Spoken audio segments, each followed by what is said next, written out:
وَلَا تَكُونُوا كَالَّذِينَ نَسُوا اللَّهَ، نہ تم ہو جاؤ ان لوگوں کی طرح جنہوں نے اللہ رب العالمین کو بلا دیا، فَأَنسَاهُمْ أَنفُسَهُمْ،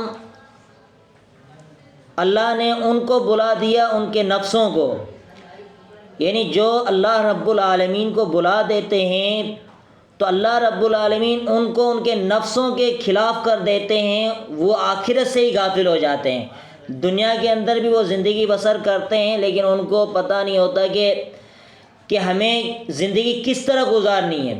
اللہ رب العالمین ان کے نفسوں سے ہی ان کو بلا دیتے ہیں کہ بھئی ہماری حقیقت کیا ہے، دنیا کے اندر ہم کیوں رہ رہے ہیں۔ جس طرح قیامت کے دن بھی اللہ رب العالمین ان لوگوں کو اندھا کر کے اٹھائے گا جنہوں نے اللہ رب العالمین کی آیات کو بلا دیا، توجہ نہیں دی، اللہ کو یاد جنہوں نے نہیں کیا، تو اندھا کر کے اٹھائے گا۔ بندے کہیں گے یا اللہ ہم تو دنیا کے اندر دیکھ رہے تھے، آج کے دن اندھا کر کے کیوں اٹھایا ہے؟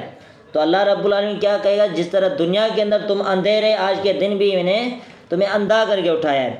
تو یہی وجہ دنیا کے اندر بھی اللہ رب العالمین کو جو بلا دیتے ہیں تو اللہ رب العالمین بھی ان کو بلا دیتے ہیں۔ تو یہ افسوس کی بات ہے کہ جو اللہ کو یاد نہیں کرتے، اللہ کو ٹائم نہیں دیتے اور اپنے آپ کو آخرت کے لیے تیاری نہیں کرتے، آگے نہیں بھیجتے، آخرت کے لیے ذخیرہ اندوزی نہیں کرتے، تو ایسے لوگوں کو اس آیت پر غور فکر کرنا چاہیے اور سوچنا چاہیے۔ اولئک هم الفاسقون، یہی لوگ فاسق ہیں، یعنی جو اللہ رب العالمین کو یاد نہیں کرتے، جنہوں نے اللہ کو بلا دیا، نمازیں نہیں پڑھتے، قرآن مجید کی تلاوت نہیں کرتے، ذکر اذکار نہیں کرتے، ایسے لوگوں نے اللہ کو بلا دیا، تو یہ لوگ کیا ہیں؟ فاسق لوگ ہیں۔ لا یستوی اصحاب النار و اصحاب الجنہ، تو اللہ تعالیٰ ان کے بارے میں فرماتے ہیں یہ لوگ ایسا نہ سمجھے کہ جنت والے اور جہنم والے دونوں برابر ہیں، جو اچھائی لے کر آئے گا تو وہ جنت میں جائے گا، جو برائی لے کر آئے گا وہ جہنم میں جائے گا۔ لا یستوی اصحاب النار، نہیں برابر ہو سکتے اصحاب النار آگ والے و اصحاب الجنت اور جنت والے۔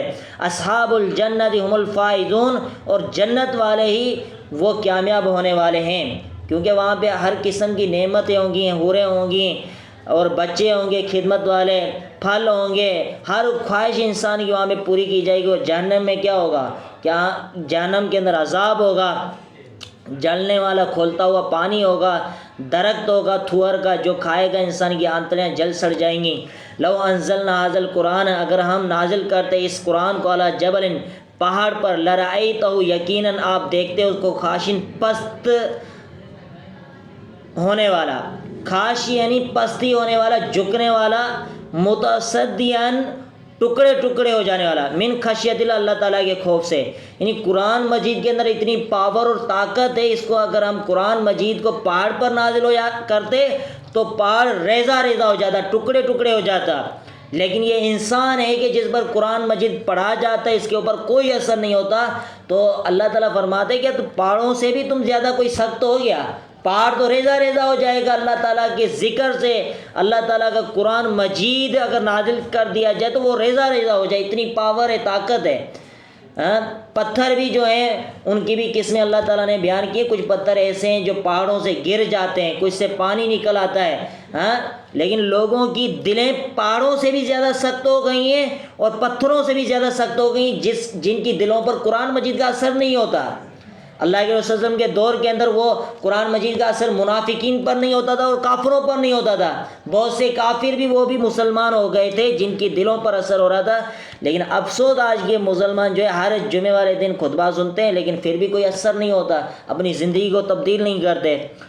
تو اللہ تعالیٰ فرماتے ہیں وَتِلْكَ الْأَمْثَالُ نَضْرِبُهَا، یہ مثالیں ہم بیان کرتے ہیں اس کو للناس، لوگوں کے لیے، لعلہم یتفکرون، تاکہ وہ غور فکر کریں۔ کیوں؟ اس لیے کہ بھئی پہاڑوں کے اوپر اللہ رب العالمین نے امانت کو نازل کیا تھا، بھئی آپ امانت اٹھائیں گے، تو پہاڑوں نے، زمین نے، آسمان نے انکار کر دیا کہ بھئی ہم یہ وزن اٹھا نہیں سکتے، شریعت کا، قرآن اور حدیث کا وزن نہیں اٹھا سکتے۔ لیکن اللہ رب العالمین نے فرمایا کہ یہ انسانوں نے یہ وزن اٹھا لیا، اس امانت کو اٹھا لیا، انسان نے شریعت کو اٹھایا۔ تو اللہ تعالیٰ نے فرمایا یہ انسان جو ظلومن جہولا، جاہل بھی اور ظالم بھی ہے، یعنی کام جو جلد بازی سے کرتا ہے، سوچ سمجھ کر نہیں کرتا، اٹھا لیا ہے تو اب برداشت نہیں کر رہے، اس پر عمل نہیں کر رہے، کوتاہی کا شکار ہو رہے ہیں۔ اب واللہ الذی لا الہ الا ہو، اب یہاں بھی اللہ رب العالمین نے اپنی صفات کا تذکرہ کیا ہے کہ حقیقی بادشاہ اللہ رب العالمین کے لیے، حقیقی معبود بھی وہی ہے، عالم الغیب بھی وہی ہے، ساری چیزوں کا جاننے والا، ساری صفات جن صفات سے اللہ رب العالمین عیوب سے پاک ہے وہ صرف اللہ کے لیے لائق ہے۔ انسان کے اندر صفات ہیں لیکن وہ عیبوں والی صفات ہیں، اس کے اندر عیب پائے جاتے ہیں، لیکن اللہ رب العالمین کی صفات ہر عیب سے اللہ رب العالمین پاک ہے۔ واللہ الذی، وہ اللہ الذی لا الہ الا ہوا، نہیں ہے کوئی معبود سوائے اس کے۔ یہ اللہ رب العالمین کی عظیم صفت، یعنی جتنی بھی صفتیں اللہ تعالیٰ کی بیان ہوئی ہیں وہ ایک صفت کو ثابت کرنے کے لیے، کیوں کہ اللہ تعالیٰ کی یہ صفات کیوں ہے، اسی کو تم حقیقی معبود سمجھو کہ تمہارا وہی معبود ہے، اسی کی عبادت کی جائے، اس کے ساتھ کسی کو شریک نہ کیا جائے۔ اس وجہ سے اللہ رب العالمین نے آیت الکرسی کے اندر بھی اللہ لا الہ الا هو الحی القیوم، سب سے پہلے اللہ تعالیٰ نے اپنا عظیم نام ذکر کیا، اسم و اعظم، اللہ کا نام جو ہے یہ اسم اعظم ہے۔ اس کے بعد لا الہ، یعنی اللہ کے سوا کوئی معبود نہیں، تمام صفات جو ہے اس لیے بیان کی جاتی ہے کہ اللہ کی عبادت کی جائے، اللہ کے ساتھ کسی کو شریک نہ کیا جائے۔ کیونکہ مشرکین کیا کرتے تھے، اللہ کو ربوبیت کا سرٹیفکیٹ تو دیتے تھے، ربوبیت کی صفتیں تو مانتے تھے کہ اللہ تعالیٰ خالق ہے، مالک ہے، رازق ہے، لیکن الوہیت کے اندر وہ کیا کرتے تھے، شرک کرتے تھے۔ آج مسلمان بھی یہی ہیں، مسلمان تو بلکہ وہ مشرکین سے بھی گئے گزرے ہیں۔ وہ کیسے گئے گزرے ہیں؟ اس لیے کہ آج کا مسلمان وہ یہ عقیدہ رکھتا ہے بھائی فلاں شخص بھی جو ہے نا اولادیں دینے والا ہے، فلاں شخص بھی جو ہے مشکلیں دور کرنے والا ہے، قبروں والے سننے والے ہیں، یہ کرنے والے وہ کرنے والے، جو اللہ کی جو ربوبیت کے اندر جو صفتیں آتی ہیں، خالق مالک رازق، وہ دوسروں کو بھی وہ دے رہے ہوتے ہیں۔ مسلمان نہ الوہیت کے اندر ہے، نہ جو ہے ربوبیت کے اندر ہے۔ اس دور کے اندر مشرکین کیا کرتے تھے، جب وہ سمندر کے اندر پھنستے تھے تو خالص اللہ تعالیٰ کو پکارتے تھے، قرآن مجید کے اندر ہے۔ لیکن آج کا مسلمان کسی کو جن چڑھ جائے، کسی کے اوپر جادو چڑھ جائے، وہ درگاہوں کا رخ کرتے ہیں، مسجدوں کو چھوڑ کے کہاں جاتے ہیں، درگاہوں پر جاتے ہیں کہ وہاں پہ 2 دن راتیں 3 دن راتیں جو ہے نا وہ گزار کے آتے ہیں کہ ہماری پریشانی دور ہو جائے گی۔ یعنی آج کے مسلمان اتنے گئے گزرے ہیں، مشرکین مکہ سے بھی گئے گزرے۔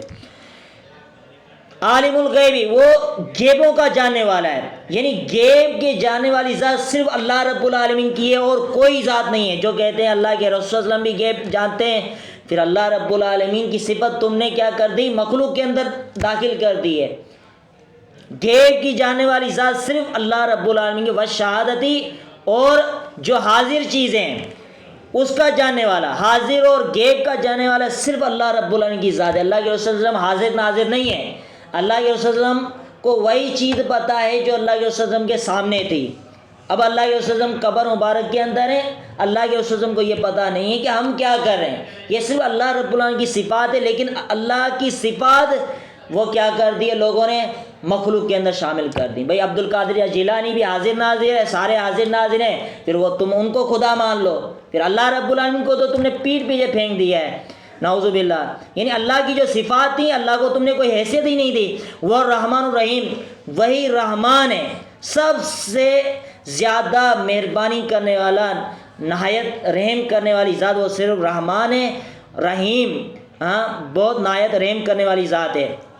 کیوں؟ اس لیے سب کو اللہ رب العالمین کھلا پلا رہا ہے، سب کافروں کو، یہودیوں کو، عیسائیوں کو، جو ظالم ظلم کر رہے ہیں ان کو بھی اللہ تعالیٰ کھلا پلا رہا ہے۔ یہ اللہ کی رحمانیت ہے۔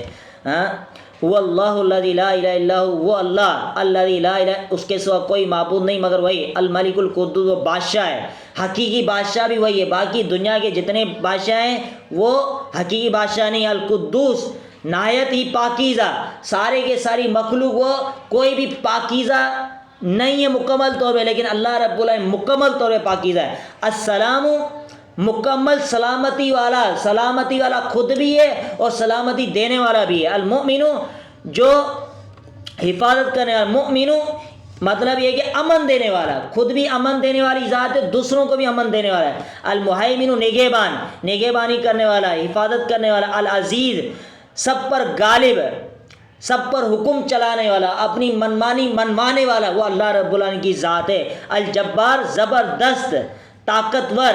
المتکبر، کبریائی بڑائی والا، یہ صرف اللہ رب العالمین کی صفت ہے۔ انسان کوئی بھی متکبر نہیں ہے، کیوں؟ کیونکہ انسان کی بڑائی اتنی ہے جتنی اس کی لائق ہے، لیکن اللہ رب